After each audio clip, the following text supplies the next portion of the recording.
All right. Hi, my name is Alex, and today I'm going to tell you the very sad story about the pigeons on my fire escape. I live in New York on the 6th floor of a building. We have a fire escape outside, and there's a little pot on the fire escape. And we've had a couple of animals up there. You know, sometimes a squirrel finds its way up there. Don't ask me how a squirrel is getting up to the 6th floor fire escape of the building. Literally runs around the building. I don't have a video of that. But some pigeons started to come by and check it out as spring was approaching. And my girlfriend and I, my girlfriend's name is Claire, we noticed that it was possible that they were going to make a nest. So they did. The woman would sit on the nest and the man would fly away, and he would go get twigs and he would bring them back and he would like throw them on the woman. I don't know. I thought it was funny that like he just kind of threw it on her and didn't like place it down.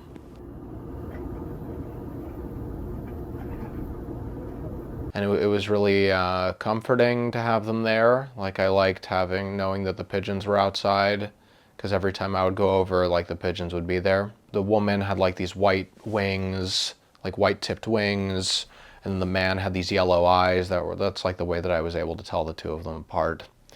And the woman was like really cool. She was like really relaxed, really chill. And then the man was just like really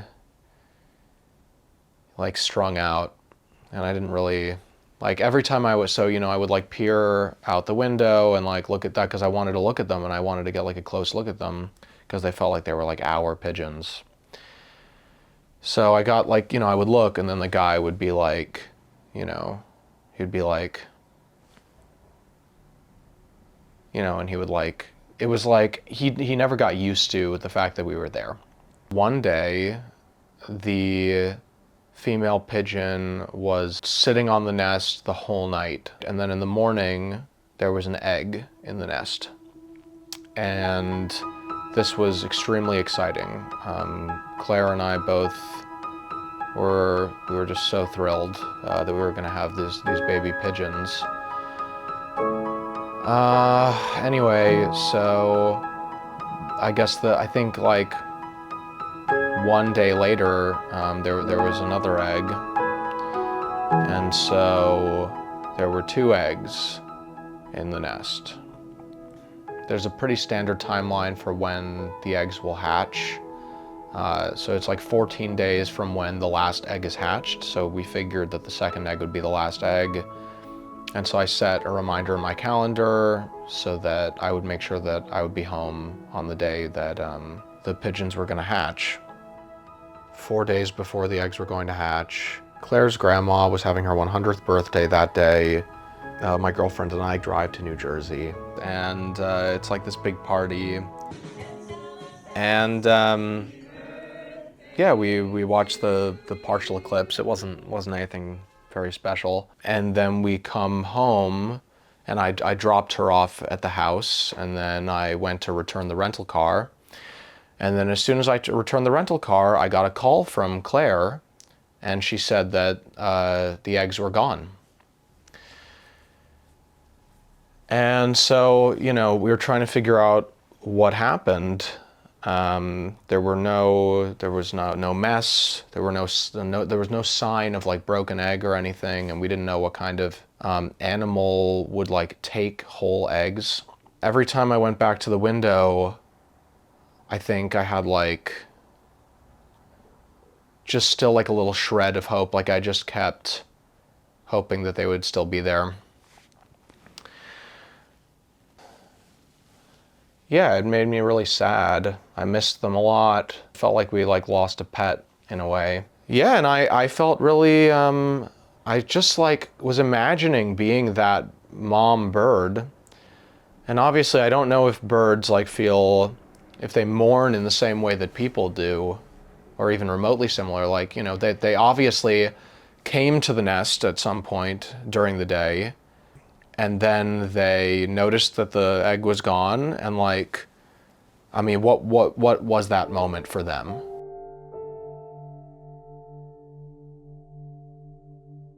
Anyway, so weeks go by and the nest is just empty.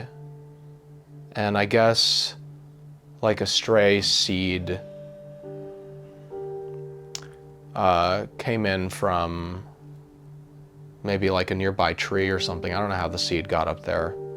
But then like this little weed started to grow in the plant. And every time I looked at it, I just felt kind of depressed and I felt the sense of loss. I don't know why this happened, but I guess like a month later, the pigeons are back. We know it's the same pigeons. It's the yellow-eyed male and the woman with the white wings. And they were back. They were back in the nest underneath the little plant that had grown there. The same night that the pigeons came back, the female pigeon was sitting on the nest for the entire night during one of the worst rainstorms that we've had in a long time. And I didn't realize at the time. I mean, I remember from the first time that's usually when they lay an egg, but the next morning there was another egg. And I'm like, okay, like, I guess it is what it is, you know, it's okay. Oh man, the male pigeon, he was the one guarding the egg. I went over to the window and I looked at that pigeon and he saw me, he goes like this. And he climbs out and he fucking flies away. And I'm like, what are you doing, you fucking moron? And Claire said, oh, we should like live in the kitchen. We should stay in the kitchen because that's where the window is that looks out on the egg. We should stay in the kitchen and we should watch the egg and make sure it's safe. Now, if the egg was gonna hatch in like, an hour or two, I would have been like, yeah, let's do that. But like, it had just been hatched and I'm like, well, what are we gonna do? Live in the kitchen for like 14 days? And like not ever take our eyes off of this egg? Like that just seemed ridiculous. We walk away. And I go back in the kitchen and the egg is gone.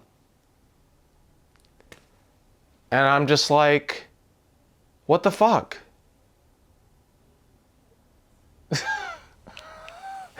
We just immediately, when the egg is gone, I hear caw, caw. And there are these crows just like circling around in the area. And we were in the other room. We were in the other room. We could have fucking stopped them. If we knew, we could have stopped them. And then later in the day, he comes back like a fucking idiot and he looks at the nest and he's like, what happened? And it's like, yeah, no fucking shit. The egg is gone, you left. I don't know, I like kind of feel myself getting a little emotional about it, but it's so fucking funny because meanwhile, I'm in the kitchen eating eggs. Like I literally was like mourning these pigeons and like the loss of their egg while I was like cracking eggs and making myself like scrambled eggs. And as you probably are aware, April 8th is the same day that the eclipse was. So we were kind of, I'm not going to say killing two birds with one stone because, you know, when your grandma's 100, you don't want to consider a bird that you're killing. Anyway.